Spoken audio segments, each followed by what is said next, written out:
Forever book haven में खुश आमदीद। नावल माला जिसकी राइटर है निम्रा अहमद, उसकी 17 एपिसोड का ये सेकंड पार्ट है। तो आइए जल्दी से स्टार्ट करते हैं इस पार्ट को बगैर किसी देर के। कुछ याद आया मैं कौन हूँ? उसकी आंखों में हल्का सा तंज उभरा। माला के लब सख्ती से एक दूसरे में व्यवस्थ थे और उसने हाथ गोद में धर लिए थे। वो उसके ऑफिस में बोल आई थी जो उसे बोलना था, अब उसकी बारी थी। मैं माहिर फरीद हूँ जो वैनकूवर में तुम्हारे पास मदद मांगने आया था। और तुमने क्या किया था? उनके दरमियान मेज़ थी, उस पर रखे बासी फूल थे और बरसों की मुसाफत थी। तुम जानती थी मेरी बहन कहाँ है, लेकिन तुमने मुझे नहीं बताया। तुमने मेरी बहन को ख़तरे में डाला और ख़ुद को भी। मैंने किसी को ख़तरे में नहीं डाला था। तुमने गलत फ़ैसले किए थे, लेकिन तुम ये कभी नहीं मानोगी क्योंकि कशमाला मुबीन हमेशा दुरुस्त होती है। वो दोनों हाथ उठा के जता के कहा। वो खामोश रही। मैंने तुम्हारे लिए एक रकम की अदायगी की थी जो तुम मुझे बाद में वापस कर सकती थी। मैंने वही किया जो इंसान अपने दोस्तों के लिए करता है। लेकिन तुमने क्या किया? तुमने मेरी तौहीन की, यूँ जैसे मैंने कोई जुर्म किया हो। तुमने मुझे अपनी ज़िंदगी से यूँ निकाल बाहर किया जैसे मेरी कोई वक़्त ही नहीं। वो गुस्से में था, उसका चेहरा भी तासुर था, अलबत्ता आवाज़ में तल्खी थी। मैं यहाँ तुम्हारी मदद नहीं करने आया, ये बताने आया हूँ कि हर दफ़ा तुम ये फ़ैसला नहीं कर सकती कि कौन किसकी ज़िंदगी में रहेगा। उसने कहते हुए उंगलियों से मेज़ पर दस्तक दी, इस हाथ में पहनी अंगूठी दमकी। मैं तुम्हें और तुमसे जुड़ी हर शय को भुला के मूव ऑन कर चुका हूँ। मेरे पास ना इतना वक्त है ना तवानाई कि मैं तुम्हारे मसले हल करूँ। मैं एक नई ज़िंदगी शुरू करने जा रहा हूँ। तुम मुबारक दो या फातिहा पढ़ो, मैं तुम्हारी मदद करने में इंटरेस्टेड नहीं हूँ। बेहतर है कि तुम यहाँ से चली जाओ। और मेरा बेटा, वो उसको देखते हुए कशमाला की आंखों में सुर्खी उभरने लगी। अभी नहीं रोना माला, इस शख्स के सामने नहीं। माही ने पीछे को टेक लगाई और कंधे अचकाए। मुझे परवाह नहीं। उसके चेहरे पर सर्द मोहरी थी। माला ने बहुत सा थूक निकला। अभी नहीं रोना। तुम्हें मेरे बच्चे पे ज़रा भी तरस नहीं आता? नहीं। माला ने गोद में रखी मुट्ठियाँ भींच ली, इतनी ज़ोर से कि नाखून जिल्द में पेवस्त हो गए। जिस शख्स को आना चाहिए वो उस बच्चे का बाप है। तुम्हें मेरे पास नहीं, ज़ियाद सुल्तान के पास जाना चाहिए था। अब के माहिर के चेहरे पर हल्की सी मुस्कुराहट ओढ़ आई। उसमें मलामत थी, तंज था। उसने गहरी सांस ली, हवा नाक से अंदर दाखिल हुई और हलक में अटके आंसुओं में फंस गई। मेरा बेटा गुमशुदा है, क्या तुम इस तकलीफ़ को नहीं समझते? सो मैं क्या करूं? पुलिस के पास जाऊं? टांग पर टांग जमाए शख्स ने कंधे अचका दिए। गई थी, पुलिस ने एक लाश दिखा दी। वो मेरे बेटे की लाश नहीं है। उसने ज़ोर से उंगली से मेज़ बजाई। आंखें सुर्ख पड़ रही थी, लेकिन आंसुओं को छलकने की इजाज़त ना थी। उस शख्स के सामने नहीं। क्या तुम्हें इस सब से कुछ याद नहीं आता? वो उसकी आंखों में कुछ तलाश कर रही थी। अगर बदर महफूज नहीं है तो हिलाल भी महफूज नहीं है। या शायद माहिर फरीद पे कोई असर ना हुआ। वो कोट का बटन बंद करते हुए उठा। पुलिस दुरुस्त कह रही है और तुम्हारा बेटा वाकई मर चुका है। वो तेज़ी से खड़ी हुई, मेज़ पर रखे गिलास को हाथ लगाया। वो एक तरफ को लड़क गया। पानी मेज़ पर जा गिरा। चंद छींटे माहिर की कलाई में बंधी घड़ी पर गिरे। तुम मेरी मदद नहीं करना चाहते ना करो, लेकिन दोबारा मेरे बेटे के बारे में ये मत कहना। जिस दिन वो मरेगा मुझे यहाँ से मालूम हो जाएगा। सीने पर उंगली रखी। माहिर ने उसे इत्मीनान से उसे देखा, जो तमतमाते चेहरे और भीगी आंखें लिए बहुत गुस्से से उसे देख रही थी। जैसा कि मैंने कहा। माहिर ने झुक के डब्बे से टिश्यू पेपर खींचा। Not interested. टिश्यू से घड़ी का शीशा नरमी से साफ किया, फिर उस टिश्यू को मेज़ पर रखा और पलट गया। तुमने वादा किया था। वो चंद कदम आगे गया था। इन अल्फाज पे उसके बूट थमे। लाहौर में, वैनकूवर में तुमने वादा किया था कि अगर मैं तुम्हारी बहन की मदद करूं तो तुम मेरे लिए कुछ करोगे। मेरा एहसान होगा तुम्हारे ऊपर। उस वादे का क्या माहिर फरीद? माहिर फरीद धीरे से पलटा। वो आंखों में बहुत सी मलामत लिए उसे देख रही थी। हाँ किया था। वो सोगवारियत से मुस्कुराया। मगर मैं ठहरा, वादा खिलाफ। फिर वो वापस मुड़ गया। वो जानती थी अब वो नहीं पलटेगा। वो वहीं खड़ी उसे जाते देखती रही। शीशे के दरवाजे में वो राहदारी में आगे बढ़ते माहिर का अक्स देख सकती थी। दरवाजे के करीब वो रुका। एक बूढ़ी औरत अंदर दाखिल हो रही थी। वो फ़ौरन आगे बढ़ा और उसके लिए दरवाज़ा खोल के एक तरफ खड़ा हो गया। वो मुस्कुरा के उसका शुक्रिया कहती अंदर चली आई। फिर वो बाहर निकल गया। माला गिरने के इस अंदाज में सोफे पर गिर गई। आंसुओं के रेले को बहने की इजाज़त मिल गई। वो ज़ारों कतार गालों पर गिरने लगे। दूर खड़े दो वेटर्स ने उसको देखते हुए आपस में सरगोशी की, फिर अफसोस से नपे में सर हिलाते पलट गए। उन आलीशान दीवारों के अंदर उन्होंने अक्सर खूबसूरत लड़कियों को रोते देखा था। कोई नई बात ना थी, लिफ्ट के दरवाजे खुले तो राहदारी के सिरे पर फरीद लार की तख्ती दिखाई दी। बाहर से देखने में माहिर फरीद का डुप्लेक्स अपार्टमेंट वैसा ही था, लेकिन एक इजाफा हो चुका था। दरवाजे के बाहर एक सूट में मलबूस गार्ड खड़ा था। माहिर को आते देख के उसने सर को खम दिया।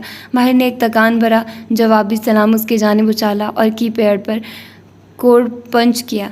दरवाजे का लॉक जूं की आवाज़ से खुल गया। वो कोड बाजू पर डाले, कदरे थका थका सा अंदर दाखिल हुआ, झुक के जूते उतारे, फिर जुराबों में मकीद पैरों से राहदारी में आगे चलता आया। एक हाथ से टाई की नॉट ढीली कर रहा था। बिलाशुबा वो एक थका देने वाला दिन था। लिविंग रूम की दीवार गिर खिड़कियों के स्याह पर्दे हटे थे। 4 साल में उस अपार्टमेंट में इंटीरियर डेकोर की चंद एक तब्दीलियों के सिवा ज़्यादा कुछ न बदला था। शीशों से बाहर फैली रात और बोस्फोरस का पानी दिखाई दे रहा था। किनारे पर बंधी कश्तियाँ भी वैसी ही थी, रंग बिरंगी रोशनियों से मज़य्यन।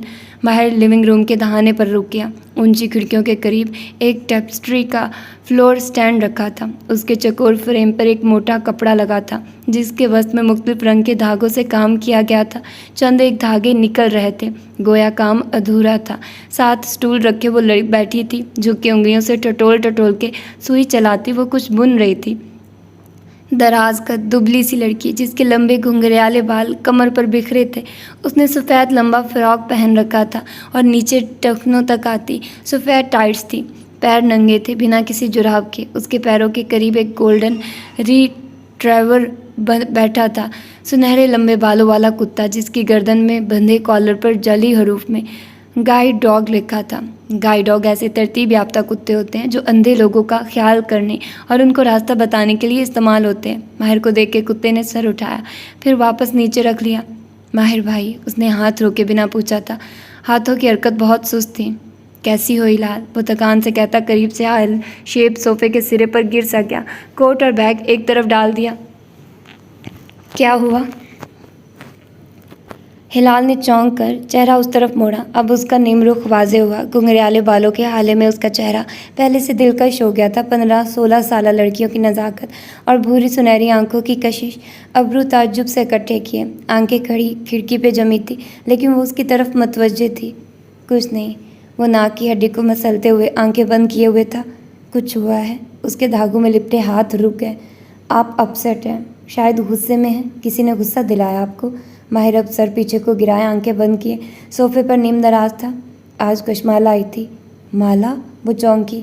उसका बेटा खो गया है, उसे मेरी मदद चाहिए थी। बदर? हिलाल के लब फड़फड़ाए। माहिर ने आंखें खोल के उसे देखा। वो किसी मुजस्मे की तरह स्टूल पर बैठी थी, लंबी गर्दन, मोमी चेहरा, आंखों में अचंभा। तुम कुछ जानती हो हिलाल? मोमी मुजस्मे ने गर्दन दाएं बाएं हिलाई। बदर को क्या हुआ? मुझे नहीं मालूम। शायद वो मर चुका है और वो यकीन नहीं करना चाह रही। आप उसकी मदद नहीं करेंगे? नहीं, क्योंकि ये मेरा मसला नहीं है। फिर सीधे होते हुए एक तनबीही निगाह उस पर डाली। ना ही ये तुम्हारा मसला है। मगर बदर, मैं उससे कोई ताल्लुक़ नहीं रखना चाहता, इसलिए ये किस्सा ख़त्म हुआ। वो जल्द वापस चली जाएगी। वो कोट उठाए उठ खड़ा हुआ। हिलाल से ज़्यादा उसने खुद को तसल्ली दी थी। और तुम हिलाल, तुम इस बारे में मुझे कुछ नहीं कहोगी?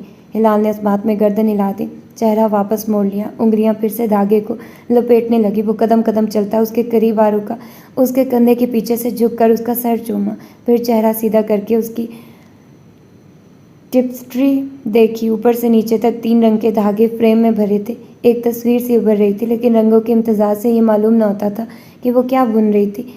माहिर आगे बढ़ गया। वो एक हाथ से कपड़े को टटोलती दूसरे में सुई पकड़े उस जगह रखने लगी जहाँ आखिरी टांका लगाया था। सुनहरी कुत्ता कदमों में बैठा अपने पंजे ज़मान से चाट रहा था। ज़्यादा देर नहीं गुजरी थी जब दरवाज़ा खुला, चाबियां उछालने की आवाज़ आई, फिर सीटी बजी। कुत्ता एकदम तेज़ी से उठा और दुम हिलाता हुआ दरवाजे की तरफ लपका। हेलो लियोना, बैरबल की कनकती आवाज़ सुनाई दी। धागे से टांके लगाते हिलाल के होंठ मुस्कुराहट में ढले। चंद लम्हों बाद वो दोनों साथ साथ वापस आए। वो सुनहरी कुत्ता दरअसल मादा थी और उसका नाम लियोना था। बैरबल ने अब उसके पीछे खड़े होकर झुक के उस टेपेस्ट्री देखी। आर यू श्योर तुम दुरुस्त रंग इस्तेमाल कर रही हो? वो मबहम सा मुस्कुराई। तुम्हें कैसे मालूम होता है कि कौन सा रंग नीला और कौन सा सब्ज? वो मशकूक नज़रों से उसे घूर रहा था। वो मुस्कुरा दी। हर रंग का धागा अलग होता है भी, हर धागे की खुशबू अलग होती है, हर इंसान की भी। जैसे उसने आंखें बंद की और नाक से सांस अंदर खींची। जैसे आपने कुछ नया पहना हुआ है, चेन, अंगूठी। बैरबल फरीद के चेहरे की सारी बत्तियां जल उठी। वॉच, उसने झट कलाई आगे कर दी। वो आंखें खोल के मुस्कुरा दी। पब उसके करीब एक स्टूल खींच के बैठ रहा था। चेहरा जोश से टिमटिमा रहा था और अब वो उसे उस घड़ी की तमाम खसूसियात बता रहा था। लूना उन दोनों के कदमों के करीब फैल के बैठ गई थी। माहिर भाई अपसेट हैं। कुछ देर बाद वो कदरे उदासी से बोली। माहिर भाई सारी उम्र ही अपसेट रहे हैं। मौजू बदलने पे बैरबल का मुंह जैसे कड़वा हो गया। कुछ याद आया। होंठों पर मुस्कुराहट उभरी। सो मेरे अंदर कोई दूसरी तब्दीली भी आई है सिवाय घड़ी के? वो दोनों टेसेप्ट्री के फ्रेम के सामने ऊंचे स्टूल्स पर बैठे थे। सफ़ेद फ्रॉक वाली लड़की उसकी तरफ रुख किए हुए थी। अलबत्ता उसकी सुनहरी आंखें दूर किसी गैर मदई नुक्ते पे जमी थी। मालूम नहीं बैरबल भाई, मैं किसी का ऑरा सेंस कर सकती हूँ। आपके सारे दिन की रुदाद आपको नहीं बता सकती। उसने जैसे बहुत तहम्मुल से कई दफ़ा की बात दोहराई। अच्छा तो वो खनखारा, कान खुजाया। उस दिन मैं एक लड़की को तुम्हारे पास लाया था, याद है? तुमने क्या महसूस किया? वो बहुत इश्तियाक से उसे देखता बज़ाहिर सरसरी अंदाज में पूछ रहा था। मैंने महसूस किया कि वो सादगी से बताने लगी। एक कमज़ोर औरा, जल्दी दब जाने वाली पर्सनैलिटी। उसे बचपन में नज़रअंदाज किया गया था। उसको मोहब्बत की तलाश है, लेकिन उसको बहुत सी शिकायतें भी हैं अपने मरे हुए बाप से। लेकिन उस लड़की का बाप तो जिंदा है। मैं उसकी बात नहीं कर रही। वो मुस्कुराई। बैरबल को चल हमें लगे समझने में, फिर बुरा मान के उठ खड़ा हुआ। Very funny. मुंह बिगाड़ के उसकी नकल उतारता वो कमरे की तरफ बढ़ गया, साथ ही बुड़बुड़ा रहा था। आज तक मेरी सुपर पावर्स का मुझे कोई फ़ायदा नहीं हुआ। क्या हो जाएगा अगर तुम मुझे लड़कियों के बारे में पहली मुलाकात में ही बता दिया करो? मगर नहीं। उसकी बुड़बुड़ाहट धीमी पड़ रही थी। अब वह शायद कमरे में चला गया था। हिलाल मुस्कुरा के वापस टेपेस्ट्री की तरफ मतवज्जे हो गई। लूना फर्श पर लेटी आंखें मूंदे हुए थी। 2 दिन बाद तीसरी सुबह तुलू हुई और माला अपने कैरी ऑन बैग के साथ होटल रिसेप्शन पर खड़ी दिखाई दी। पिछले 2 दिन वो शूट में मसरूफ़ रही थी। जहन भी मसरूफ़ रहा था। आज सुबह से वो फारिग थी और जहन खाली। कार वापस करते हुए उसने रस्मी मुस्कुराहट के साथ रिसेप्शन क्लर्क की बात सुननी चाहिए, लेकिन अल्फाज सुनाई नहीं दे रहे थे। 3 माह से कुछ भी ठीक से सुनाई नहीं देता था। शायद सुनने की ज़रूरत भी ना थी। वो जानती थी कि वो क्या कह रही होगी। सफ़र अच्छा गुजरे, दोबारा ठहरने की याद दहानी, ये वो उसने क्लर्क के पीछे दिखाई देती शीशे की दीवार में अपना चेहरा देखा। गुलाबी सफ़ेद चेहरा, बेख्वाबी के बायस ज़रा सी सूजी आंखें जिनको आज उसने कंसीलर से दुरुस्त नहीं किया था कि अब उन आंखों की आदत हो चुकी थी। अलबत्ता वहाँ कुछ था जो 3 दिन पहले इस्तांबुल आते हुए नहीं था। एक बुझी हुई उम्मीद। मोबाइल बैग में डालने के लिए उसे खोला तो वो शायद दिखाई दी। क्या उसे माहिर को उसके बारे में बताना चाहिए था? ज़रूरत ही नहीं थी। जिस शख्स ने मुझसे मिले बगैर तुम कैसे वापस जा सकती थी? माला की सोच टूट गई। चौंक के एड़ियों पर घूमी। कैरी ऑन बैग भी अपने टायर्स पर घूमा। अगले पल उसके होंठ मुस्कुराहट में ढले। बैरबल फरीद बहुत ही मसनूई नाराज़ी लिए सामने खड़ा था। किसने कहा मैं जा रही हूँ? अब के चौंकने की बारी उसकी थी। स्वीट पैंट्स और जर्ड डिज़ाइनर लोगो वाली जैकेट पहने बैरबल ने आंखें छोटी करके उसे देखा। वो वैसा ही था। घुंघरियाले बाल, गर्दन में चेन्स, सफ़ेद जोगर्स, कलाइयों के ब्रेसलेट और चमकती घड़ी। चेहरा पहले से ज़रा दिलकश हो गया था। मुझे एक उड़ती चिड़िया ने बताया था कि तुम मेरे रिबॉर्ड भाई से मदद मांगने आई थी, लेकिन उसने तुम्हें इनकार कर दिया। चिड़िया ये बताना भूल गई कि माला इतनी जल्दी हार नहीं माना करती। वो दोनों होटल लाउंज के सोफ़ों पर बैठे थे। ये वो सोफ़े नहीं थे जहाँ उस रोज़ उसने घंटों उस शख्स का इंतज़ार किया था। वो उनके दाएं जानिब रखा सेट था जो अब खाली था। आज मेज़ पर रखे फूल ताज़ा थे, उस दिन के जैसे बासी और मुरझाए हुए ना थे। वैसे तुम्हें किस चीज़ ने काटा था जो तुम्हें लगा तुम माहिर बे से अपनी बात मनवा सकती हो? वेटर चाय की प्याली रख के गया तो बैरबल ने बहुत संजीदगी से पूछते हुए शक्करदान उठाया। मुझे लगा वो मेरा दर्द समझेगा। वो आज तक अपना दर्द नहीं समझा। तुम्हारा क्या खाक समझेगा? बैरबल की अंगूठियों वाली उंगलियां एक एक करके शक्कर की 3 डलियां चाय में डाल चुकी थी। माला ने उसके चेहरे की दमकती जिल्द को देखा। वहाँ एक दाना भी ना था सिवाय शेव के चंद मंदमिल हुए कट्स के। तुम सुनाओ, कैसे हो? अच्छे हाल में लग रहे हो।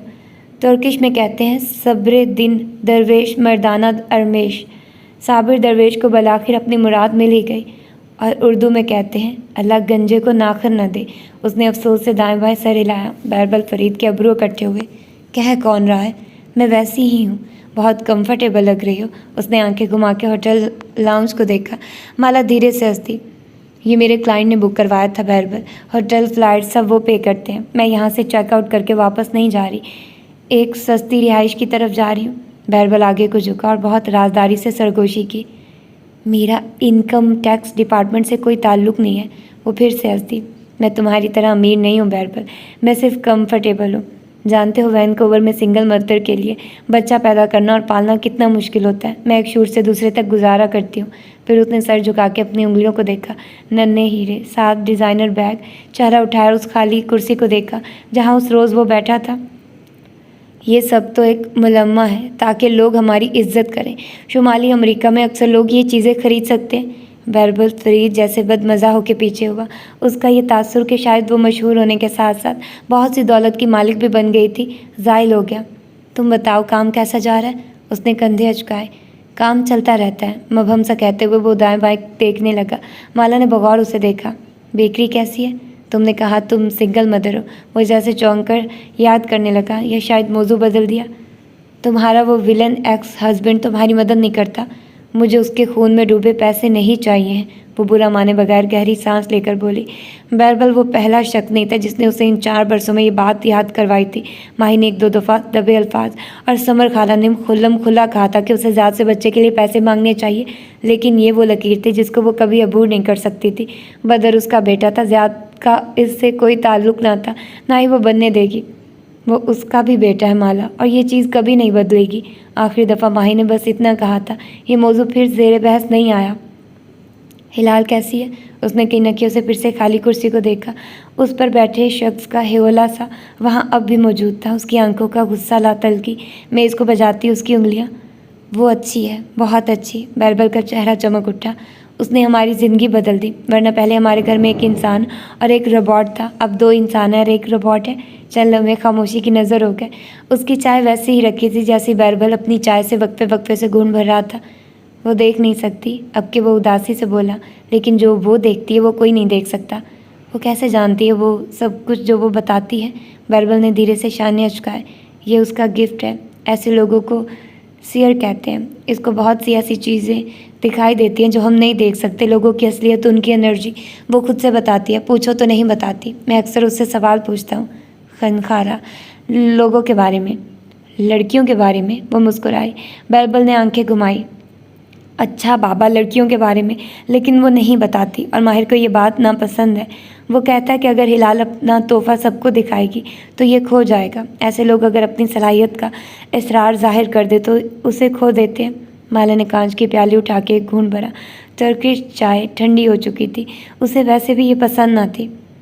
तुमने फ़ोटोग्राफी के सिवा क्या किया इन 4 बरसों में? बैरबल ने सरसरी सा सवाल किया। अलबत्ता आंखों का तजस्सुस ज़ाहिर हो रहा था। वो मुस्कुरा दी। नहीं, मेरी ज़िंदगी में कोई नहीं आया। वो कदर झिम गया, फिर अफसोस से सर दाएं बाएं हिलाया। काश तुम दोनों, लेकिन बात अधूरी छोड़ दी। इस बात को मुकम्मल नहीं होना चाहिए था। और तुमने क्या किया? उसने जवाबन पूछा, बिना तजस्सुस के, सिर्फ खलूस से। मेरी ज़िंदगी वैसी ही बेरौनक है। बैरबल ने एक ठंडी आ भरी। उसके सांस में चाय के पत्तों की महक थी। बहुत सी लड़कियां आई और चली गई। शुरू में जिनके साथ ज़िंदगी गुजारने के ख्वाब देखे वो एकदम से मुझे घोस्ट कर देती हैं। हिलाल के होने का भी मुझे कोई फ़ायदा नहीं हुआ। इस वक्त भी मैं एक सिचुएशनशिप में हूँ। सिचुएशनशिप्स सेहत के लिए अच्छी नहीं होती। उसने मुस्कुरा के तनबीह की। बैरबल के माथे पे बेजारी से बल पड़े। मैं मोहब्बत के मामले में शदीद बदकिस्मत हूँ। हालांकि वो जो मेरी दौलत पे सांप बन के बैठा था उसका पत्ता भी साफ़ हो गया। मेरा ख्याल था मैं कामयाब हो जाऊँगा, लेकिन नहीं। वो पीछे होके बैठा और उसी उदासी से छत से लटकते फानूस को देखने लगा। पता है मैं क्या चाहता हूँ माला? उसकी आंखों में कुमकुमों की रोशनी वापस झलकती दिखाई दी। मुझे मोहब्बत करनी है, रोम कॉम मूवीज़ वाली मोहब्बत, क्रिसमस सीज़न और सरमा की मोहब्बत, हेट टू लव स्टोरीज़ वाली मोहब्बत। भले पहले हम एक दूसरे से नफ़रत करें, खूब लड़ाइयाँ हों, लेकिन फिर वो नफ़रत मोहब्बत में बदल जाए। फिर बहुत उम्मीद से माला को देखा। ऐसा होता है क्या? नहीं। उसने मुस्कुराहट दबाए गर्दन हिलाई। सारी मूवीज़ और किताबें झूठ बोलती हैं। अब लोगों को ऐसी मोहब्बतें नहीं होती। लोग बहुत जल्द मूव ऑन कर लेते हैं। एक नज़र हमसाए सोफ़ा सेट पर डाली। जामनी कुर्सी खाली थी। बैरबल ने मुंह बना के उसे देखा। वो उसे एक भी बात ऐसी नहीं कह रही थी जिससे उसका दिल खुश हो। फिर जैसे उसे कुछ याद आया, मोहब्बत तो हुई है माहिर बे को, ऐसी तूफ़ानी धुआंधार मोहब्बत कि तुम सोच नहीं सकती। माला ने शक्करदान उठाया, लेकिन उसे ठंडी चाय में चीनी नहीं डालनी थी, सो उसे वापस रख दिया। प्याली उठा के होंठों से लगाई। बदमज़ा ठंडा शरबत। वल्लाह, बैरबल ने उंगली और अंगूठे से कान को किलो को छुआ। ऐसी मोहब्बत तुमने कभी ना देखी होगी, ना सुनी होगी। माहिर फरीद मोबाइल पर बटन दबाता कैब की इमारत में दाखिल हो रहा था। सुरमई सूट, गहरी टाई और जल से पीछे को सिमटे बाल। रिसेप्शनिस्ट के करीब वो ठहरा। इस तफसार पे अंदाज में अबरू उठा के एक नाम लिया। क्या वो ऑफिस में है? चंद माह कबल माहिर को एकदम से मोहब्बत का बुखार चढ़ा और अभी तक नहीं उतरा। यस सर, वो आपके ऑफिस में मौजूद है। रिसेप्शनिस्ट ने सर हिला के इतला दी। आपका इंतज़ार करते हुए उन्हें काफ़ी देर हो गई है। माहिर के चेहरे पर तफक्कुर और निदामत एक साथ उभरी। रोशन मोबाइल स्क्रीन पर वक्त देखा। मुझे देर हो गई, वो पेशमानी से कहता लिफ्ट की जानिब लपका। उसे माहिर की इतनी परवाह नहीं है जितनी माहिर को उसकी है। वो उसका परवाना बन चुका है, उसके दाएं बाएं घूमता है। लिफ्ट ऊपर थी। माहिर ने कॉल का बटन दबाया और बेचैनी से घड़ी देखी। वो देर से जागा था, ऑफिस आने में भी देर हो गई। लिफ्ट नीचे आके ही नहीं दे रही थी। वो तेज़ी से सीढ़ियों की जानिब बढ़ गया। चमकते बूट कदम कदम जीने अबूर करने लगे। वो उसे कैसे इतना इंतज़ार करवा सकता था?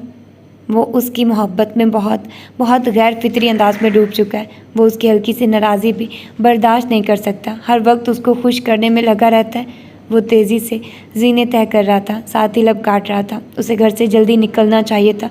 वो पूरे 25 मिनट लेट था और वो कभी इतना लेट नहीं होता था।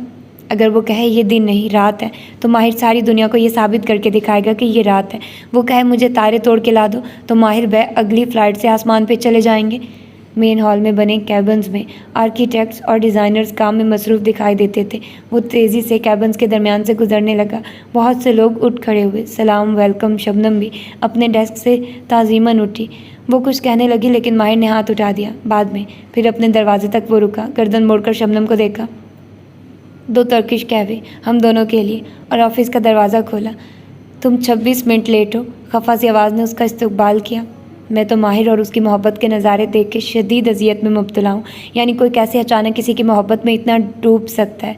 सच क्रिंज। बैरबल ने झरझरी ली। वो चाय के घूंट भरते हुए बगौर उसे देख रही थी। वो खामोश हुआ तो माला ने प्याली रखी। कांच के चीनी की पर्च से टकराने की छनक बुलंद हुई। अच्छा है ना, वो उस लड़की के साथ खुश रहेगा। कौन सी लड़की जिसकी तुम बात कर रहे हो? बैरबल शैतानी अंदाज में मुस्कुराया। माहिर बे को किसी लड़की से मोहब्बत नहीं हुई। उसने बिना नासमझी से बैरबल को देखा, प्याली नीचे रख दी। वो आगे को झुका और एक एक लफ्ज़ पे ज़ोर देकर बोला, माहिर अफंदी को लड़की के बाप से इश्क हो गया है। सॉरी, मैं देर से जागा था। वो माजरत करते हुए अंदर दाखिल हुआ। अब्दुल मालिक फरीद उसकी कुर्सी पर बैठे थे, हमेशा की तरह सर्द तासुरात वाला चेहरा लिए, जिसकी लकीरों में 4 बरसों ने इजाफा कर दिया था। घने सफ़ेद बाल जेल से पीछे को जमे थे और वो एक हाथ में नन्हा सा पत्थर घुमा रहे थे जो मेज़ के वस्त में रखा था। उंगलियों में नगीनों और कीमती पत्थरों वाली सिल्वर अंगूठियाँ वैसे ही दमक रही थी। फिर आज ट्रैफिक बहुत था, खुदा करे दिन अच्छा गुजरे, वो खुद को मलामत करता। सामने वाली कुर्सी खींच के बैठा। मालिक फरीद ने हल्के से शाने अचका दिए। चेहरे पे नागवारी ऊद आई थी। तुमने मेरा आधा घंटा ज़ाया किया। सॉरी। वो उस कुर्सी पर कदरे गहरा रामदा सा बैठा था। उसे उसकी आदत ना थी, लेकिन बिना एतराज़ किए वो अपने फोल्डर से कागजात निकाल के सामने रखने लगा।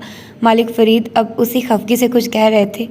मालिक फरीद, तुम्हारे चचा हमारे ख़ानदान का बड़ा रिकॉर्ड, वो तनक के कह रहा था। मंगनी उसने ज़ारा से की है, लेकिन रिश्ता उसका जैसे मालिक से बदल गया है। मालिक फरीद उसी चिड़चिड़े अंदाज में कुछ कह रहे थे जब वो नरमी से बोला, ठीक है, तुम जैसे कह रहे हो वैसे कर लेते हैं। अब्दुल मालिक फरीद रुक गए। अबरू इकट्ठे करके बगौर उसे देखा। तुमने मेरी लिखी गई रिकमेंडेशंस पढ़ी भी हैं? माहिर ने प्रिंट शुदा सफ़ा 2 उंगलियों से उठा के ऊंचा उठाया, जिस पर सुर्ख कलम से जगह जगह पॉइंट्स लिखे थे, और फिर उसे मालिक के सामने रखा। ट्रैफिक में फंसा मैं यही कर रहा था। ये शबनम ने मुझे कल शाम ही भेज दिया था। हम वैसे ही करेंगे जैसे तुम कह रहे हो। वो उसी तहम्मुल और ताबेदारी से कह रहा था। दोनों बाजू कुर्सी के हद पर जमा के बैठे। मालिक फरीद ने बगौर उसको देखा। माहिर का चेहरा बेतासुर था, या शायद मुतमईन। वो किसी बहस के बगैर मान गया। शोर। वो उसको मशकूक नज़रों से देखते गैर इरादी तौर पे उस पत्थर को मेज़ के किनारे से रगड़ रहे थे, दाएं बाएं। शोर। वो जबरन मुस्कुराया। पत्थर रगड़ने से चैन चैन की नागवार तरीन आवाज़ उठ रही थी।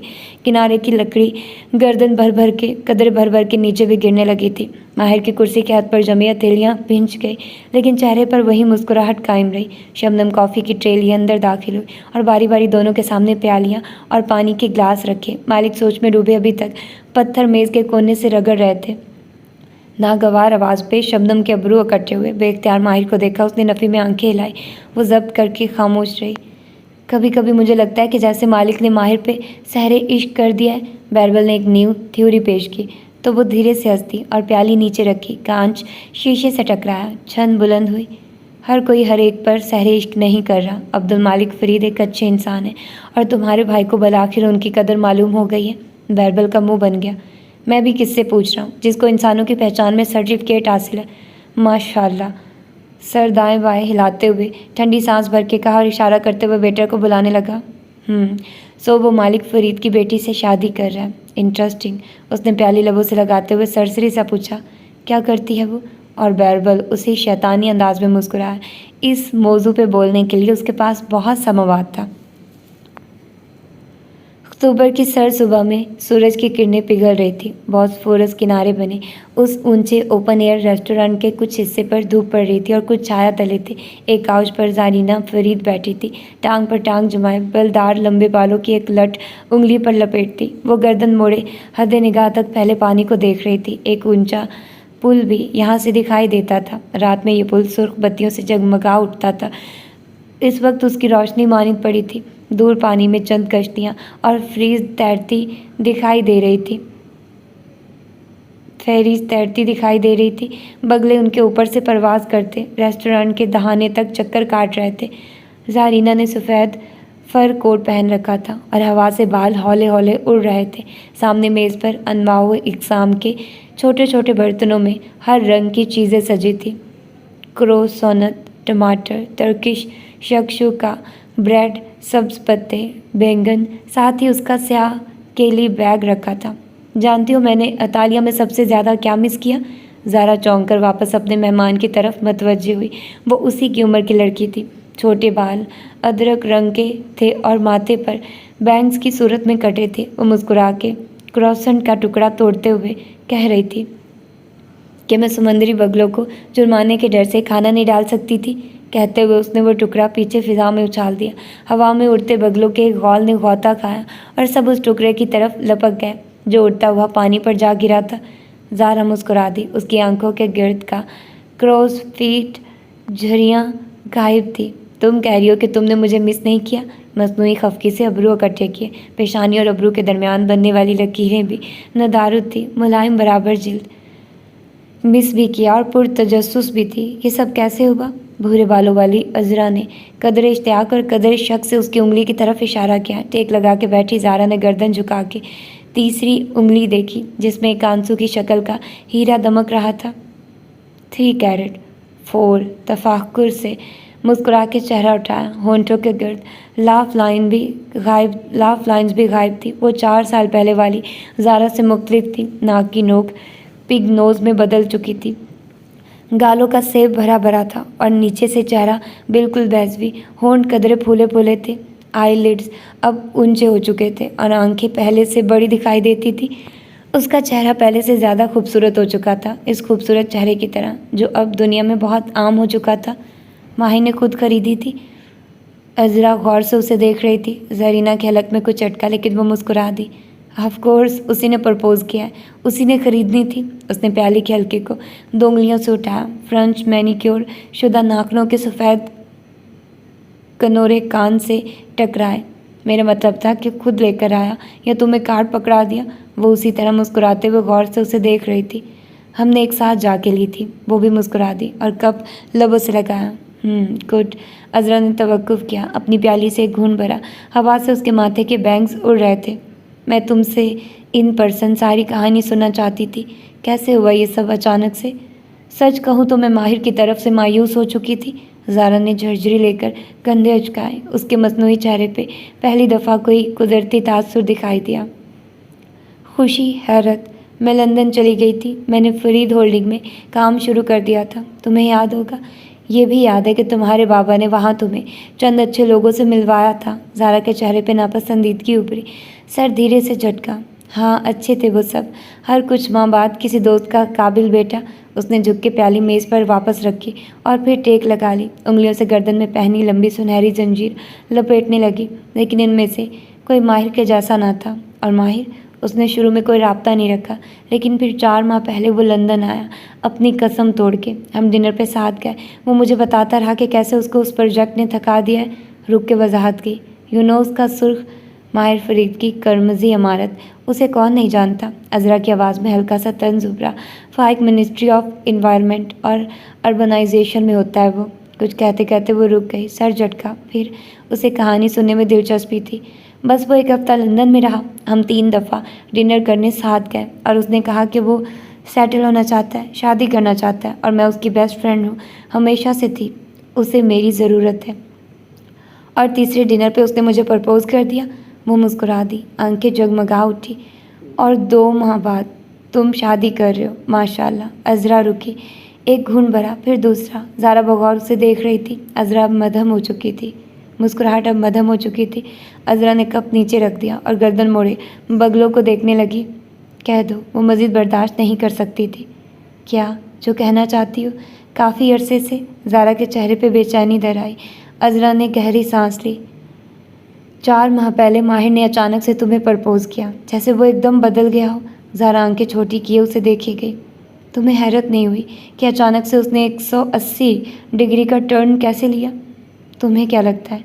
4-5 माह पहले एक वाक़या और भी हुआ था ज़ारा, वो उसे याद दिला रही थी। क्या? माहिर ने अपने भाई बैरबल का ट्रस्ट फंड रिलीज़ किया था, यानी उसके हिस्से के असासे उसके हवाले कर दिए थे। कुछ जताता हुआ सा था उसके अंदाज में। बुरा मत मानना, लेकिन माहिर फरीद को हम सब जानते हैं। वो क्लासिक मैनिपुलेटर है। ये उसकी रैपो है। उसने अपनी कर्मजी इमारत को जुनून बना के कैसे कंस्ट्रक्शन परमिट मंजूर करवाए थे, फ़ाइक भी जानता है और तुम भी। ये तुर्की है, यहाँ पैसे फेंक के बगैर परमिट मंजूर नहीं होते अजरा। और माहिर फॉरेनर है, यही तो मैं बता रही हूँ। शुरू में एक याम्बिस नंबर, स्ट्रक्चर नंबर लेने के लिए भी उसने बेदरीक पैसा लगाया था। कंस्ट्रक्शन ऑथराइजेशन सर्टिफिकेट के लिए उसने क्या नहीं किया था। Zoning status document. लेकिन अजरा की आंखें चमकी। एक पुरतजस्सिस वक्फा दिया, लेकिन उसने अभी तक बिल्डिंग ऑक्यूपेंसी परमिट नहीं अप्लाई किया। अप्लाई कर चुका है, मिला नहीं है। अजरा आगे को हुई और पूरे वसूख से उसे देखा। अप्लाई नहीं किया उसने, वो फ़ाइक के हाथ से गुजर के जाना था। ज़ारा ने गहरे रामदे अंदाज में पहलू बदला। इससे क्या फ़र्क पड़ता है? कर्मजी इमारत वो कुआं है जिसमें माहिर फरीद अपनी सारी दौलत फेंकता है। इमारत तैयार है, मगर वो बिल्डिंग ऑक्यूपेंसी परमिट नहीं अप्लाई कर रहा। तुम कह रही हो कि माहिर के पास परमिट पे खर्च करने के लिए पैसे नहीं है? शायद ना हो। ऊपर से उसने बैरबल का हिस्सा भी अलग कर दिया है। ज़ारा गर्दन पीछे फेंक के हंसती। माहिर के पास पैसे नहीं हैं। हंसते हुए उसने सर झटका। माहिर के पास कब पैसे नहीं होते अजरा? उसके असासे, सेविंग्स, प्रॉपर्टी। मैं ये नहीं कह रही कि वो बैंक रप्ट हो चुका है, लेकिन उसको फाइनेंशियल मसले दरपेश हैं कि आपने उसको हमेशा घाटे में रखा है। फिर वो बैरबल का हिस्सा अलग करता है। कर्मजी इमारत भी माली मसलों की वजह से रुकी हुई है। ऐसे में अचानक से वो लंदन आ जाता है, तुमसे मंगनी कर लेता है और 2 माह बाद शादी। मुझे सिर्फ इतना बताओ, क्या तुम्हारे बाबा ने उसको मंगनी पे कोई तोहफा दिया था? ज़ारा ने नासमझी से उसे देखा। जाहिर है बाबा रिटायरमेंट चाहते हैं। क्या उन्होंने माहिर को कुछ दिया है? ज़ारा के हलक में कुछ अटका। बाबा ने अपने आधे शेयर्स उसके नाम कर दिए थे। अजरा के लबों पर मुस्कुराहट उभरी। और बाकी आधे शेयर्स? वो बाबा मुझे शादी पे गिफ्ट करेंगे। दोनों बहनों को वो हिस्सा दे चुके। लिक्विड असासे। लेकिन ज़ारा ने थूक निकला, पहलू बदला। मैं शादी के बाद काम नहीं करना चाहती। मैं सेटल होना चाहती हूँ। मैं चाहती हूँ कि मेरा शौहर मेरा ख्याल रखे, मैं रिलैक्स करूँ, ट्रैवल करूँ। यानी तुम्हारे शेयर्स भी माहिर के और तुम्हारे बाबा का सब कुछ भी उसका। वो तो फ़ायदे में रहा। अजरा हाथ झाड़ के पीछे हुई। ज़ारा की रंगत गुलाबी होने लगी। वो मुझसे दौलत के लिए शादी नहीं कर रहा। फिर वो तुम्हारे साथ क्यों नहीं होता? तुमसे जब भी बात होती है तुम शादी की शॉपिंग अकेले कर रही होती हो। वो मसरूफ़ है कर्मजी बिल्डिंग में। उसने मुझसे उस प्रोजेक्ट की तकमील तक का वक्त मांगा था। क्या वो तुम्हें हर रोज़ टेक्स्ट करता है? हम एक ही शहर में रहते हैं। मैं उसके लिए वापस आ गई हूँ। शादी के बाद हम लंदन चले जाएंगे। क्या वो तुम्हें रोज़ टेक्स्ट करता है? ज़ारा ने गहरी सांस ली। नहीं, लेकिन हम हफ्ते में 1-2 दफ़ा डिनर पे जाते हैं। और जो मर्द किसी औरत में इंटरेस्टेड होता है वो उसको रोज़ टेक्स्ट करता है, और जो मर्द रोज़ टेक्स्ट नहीं करता वो इंटरेस्टेड नहीं होता। बगले फड़फड़ाते हुए आए और रेस्टोरेंट के दहाने पर लगी ग्रिल पर बैठ गए। ज़ारा चंद लम्हे उनके सफ़ेद मटियाले परों को देखे गई। यानी कोई मुझसे मेरे लिए मोहब्बत नहीं कर सकता। ज़िंदगी एक बिज़नेस डील है ज़ारा। यहाँ हर शख्स टेबल पर कुछ लाता है जिसकी वजह से दूसरा उसके साथ डील करता है। मैं ये नहीं चाहती कि माहिर फरीद तुमसे इसलिए शादी करे कि उसको तुम्हारी दौलत तुम्हारी ज़ात से ज़्यादा पसंद हो। मगर मेरा दिल नहीं मानता कि ज़ारा ने नफ़ी में सर हिलाया। मगर क्या तुम्हारा दिल तफरीक कर सकता है? वेटर फोल्डरान के सामने रखने लगा था जब अज़रा ने उसे पहले ही थाम लिया। खोल के बिल देखा और पर्स में हाथ डाल के कार्ड निकाला। वो इतनी उलझी हुई थी कि ख्याल ही नहीं आया। कैसी तफरीक कि उसने तुम्हें अंगूठी दी थी या प्लास्टिक का एक कार्ड फोल्डर में रख के उसे बंद किया और जताती नज़रों से ज़ारा को देखते हुए फोल्डर वेटर को थमाया। ज़ारा बेचैनी से अंगूठी उंगली पर घुमाने लगी। दांतों से वो लब भी कुतर रही थी। लिपस्टिक होंठों के दरमियान से पिघलती जा रही थी। तो ये थी इसकी 17 एपिसोड का सेकंड पार्ट। होपफुली कि आप लोगों ने एंजॉय किया होगा। मिलते हैं इसकी 17 के थर्ड पार्ट में। अपना ढेर सारा ख्याल रखिएगा। अल्लाह हाफिज़।